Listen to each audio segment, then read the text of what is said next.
Bonjour et bonne année à tous, ravi de vous retrouver dans l'instant T. Ce lundi, nous faisons le point sur le week-end sportif et l'année sportive dans le Finistère avec vous Ludovic Jean, bonjour. Bonjour Pauline. Voilà, on vous retrouve tout à l'heure donc dans l'instant sport, mais tout de suite on démarre par un point sur l'actualité de ce lundi 4 janvier.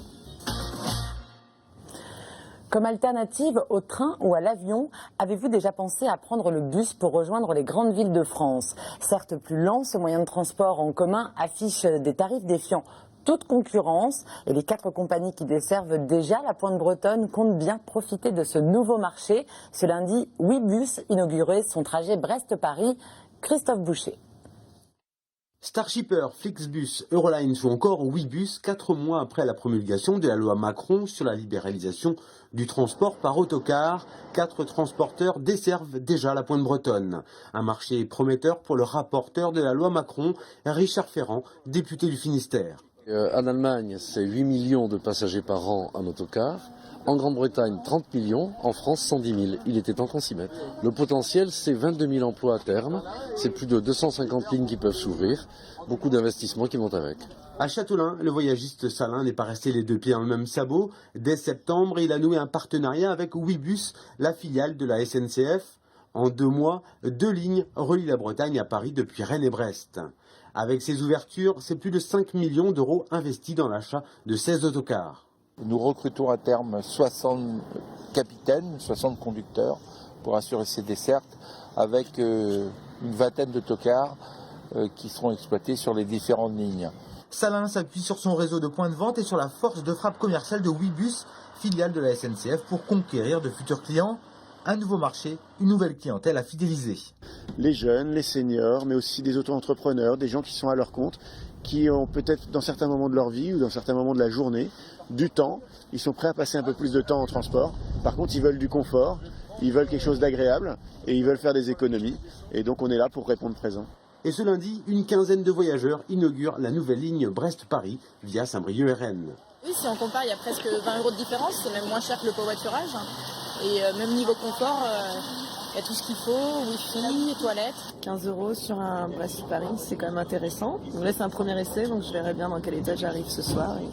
Et oui, il faut tout de même plus de 9 heures pour rejoindre la capitale depuis la Pointe Finistère. Et à partir du mardi 5 janvier, une 5e ligne Ouibus reliera Brest à Nantes en moins de 4h30. Et c'est un des fleurons de l'artisanat d'art français. Les verreries de Bréa comptent parmi leurs clients des noms prestigieux comme Dior, l'hôtel Georges V, le Bristol ou encore le Ritz.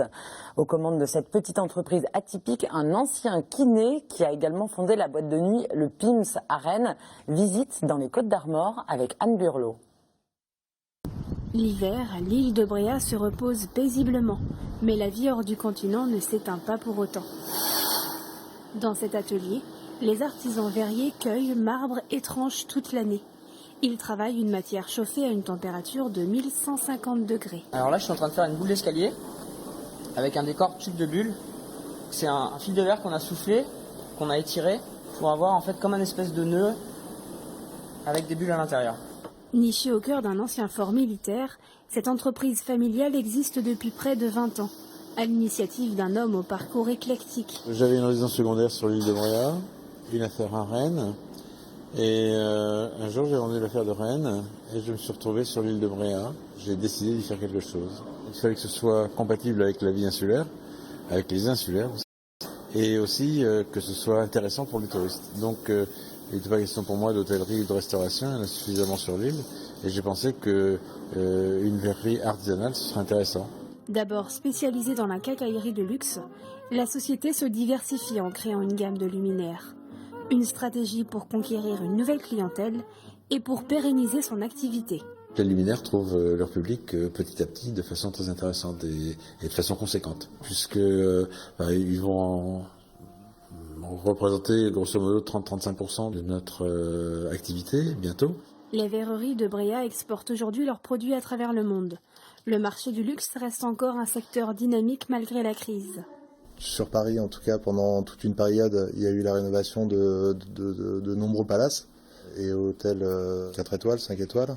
Mais surtout, les nouveaux marchés, en tout cas, sont clairement les marchés asiatiques et du Moyen-Orient. La majorité des pièces conçues ici sont achetées par des Français ou leurs voisins européens. L'entreprise peut donc capitaliser sur l'image de marque véhiculée par la petite île bretonne. Et on laisse donc 2015 derrière nous, on attaque 2016, mais qu'est-ce qui nous attend pour cette nouvelle année? Julie Sicot fait le point, il y a déjà beaucoup de rendez-vous à noter dans votre agenda. Regardez. 2016 ne sera pas une année comme les autres. Un 29 février et 366 jours, 2016 est en effet une année bissextile. Et comme l'an dernier, vous aurez le temps pour remplir vos paniers de crabes. 40 jours de grande marée sont prévus, 43 l'an dernier. Autre évolution en 2016, les frontières changent. Non pas celles du pays ni de la région, mais celles des intercommunalités. Le 31 mars 2016, le préfet doit valider la nouvelle carte. Le département ne devrait plus comporter que 21 communautés de communes. Il y en avait 26 auparavant. Il faut aussi noter quelques inaugurations en 2016. Le téléphérique de Brest devrait commencer à circuler dès cet automne. Un chantier novateur qui fait de Brest la première ville de France à avoir un téléphérique urbain. Un système de transport qui permet de relier le plateau des Capucins et sa médiathèque. Autre inauguration, l'usine de lait Sinutra à Carhaix. 250 emplois sont annoncés et 285 millions de litres de lait devraient être traités par an. Côté événement, cette année sera maritime, avec le retour de Brest 2016. 4 ans qu'on n'avait plus vu autant de bateaux dans la rade. Du 13 au 19 juillet, 1 millier de navires, dont l'Hermione, et près de 9000 marins sont prévus. À Douarnenez, ce sera aussi la mer à l'honneur pour la 30e édition de Temps Fête. Le port de Rosmeur sera l'écrin de cette édition anniversaire qui se tiendra du 19 au 24 juillet. Autre anniversaire, celui des Vieilles Charrues. Le plus gros festival de France fête ses 25 ans entre le 14 et le 17 juillet. L'annonce de quelques têtes d'affiche comme les Insus ou Paul Naref a fait son effet. Il n'y a déjà plus de passe 3 et 4 jours. Côté expo, après Dubuffet ou Miro, vous pourrez aller admirer les œuvres de Chagall dès le mois de juin à Landerneau à la Fondation Leclerc. Et puis après 3 ans de fermeture pour travaux, la plus artistique des villes du département Pont-Aven voit son musée ouvrir de nouveau ses portes au mois de mars. Voilà, pas le temps de s'ennuyer en 2016 et tout de suite on passe à l'instant sport. Et Ludovic, on démarre l'année avec du foot et l'espoir des Concarnois pour leur équipe en Coupe de France. Oui, Concarneau, seul représentant finistérien à ce stade des 32e de finale, recevait la TA de Rennes. Ça se passait samedi après-midi du côté du stade Guy Piriou devant près de 4000 spectateurs avec une entame de match plutôt à l'avantage des Rennais. Mais c'est Concarneau qui va ouvrir la marque à la 22e minute sur un pénalty de Vincent Richtin, lettonnier, qui vont inscrire un deuxième but en fin de première mi-temps avec Jérémy Drouglazé cette fois-ci à la réception d'un centre de Richtin à nouveau, 2-0 à la pause pour Concarneau. Et puis en seconde période, nette domination des Tonniers qui vont assurer leur qualification suite à un nouveau pénalty transformé par Ndog à la 86e, 3-0 score final. C'est la 3e année consécutive que l'USC atteint les 16e de finale de la Coupe de France. Une belle performance pour un club amateur. Et on va tout de suite écouter les réactions de l'entraîneur Nicolas Cloarec ainsi que du défenseur Cyril Benarama à l'issue de cette qualification. On a su bien gérer les temps clés du match. Il y a un penalty généreux, on le prend. Il nous a permis de nous décrisper.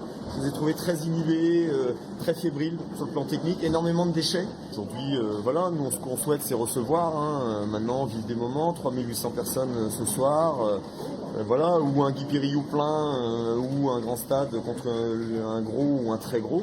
Voilà, maintenant moi je ne me détournerai pas de notre objectif aussi qui est l'accession. Qui on va pouvoir tomber, ça m'importe peu finalement, l'important c'est qu'on passe, c'est des beaux souvenirs. Après l'important je pense que c'est de recevoir au prochain tour.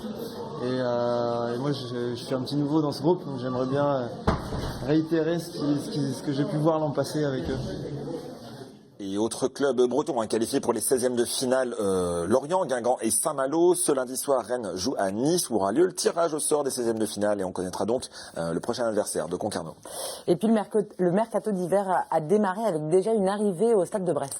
Le défenseur sénégalais Yaya Sané qui s'est engagé pour 6 mois plus une année en option. Il a 26 ans, il nous arrive du championnat norvégien et c'est un joueur qui était suivi de près par Alex Dupont depuis quelques temps. Il sera présent dès mardi matin à l'entraînement avec ses nouveaux coéquipiers. Fin du mercato d'hiver le 31 janvier. En attendant, Brest, 9e du classement de Ligue 2, se déplace à Nîmes vendredi prochain, dernier du classement. Et puis, on parle de voile maintenant, Ludovic, et le trophée Jules Verne qui n'aura peut-être pas de nouveau record, sûrement pas de nouveau record finalement cette année. Non, les deux maxi trimarans qui ont sûrement dit adieu à leurs derniers espoirs de record dans ce trophée Jules Verne, Spindrift 2 et IDEX Sport accusent un retard trop important sur le temps établi par Loïc Perron en 2012 sur Banque Populaire.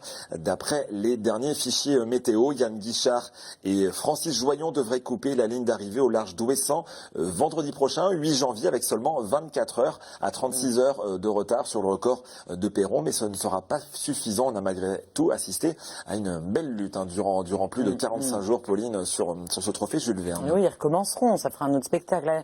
Côté mer, on note aussi le nom qu'il ne faut pas oublier d'un jeune champion finistérien. Il se nomme Titouan Lebosque, il a 17 ans, il nous vient de Fouesnant et il vient de décrocher le titre de champion du monde de planche à voile jeune en Malaisie. Superbe performance et puis on essaiera de le recevoir très prochainement, bien sûr, sur TBO.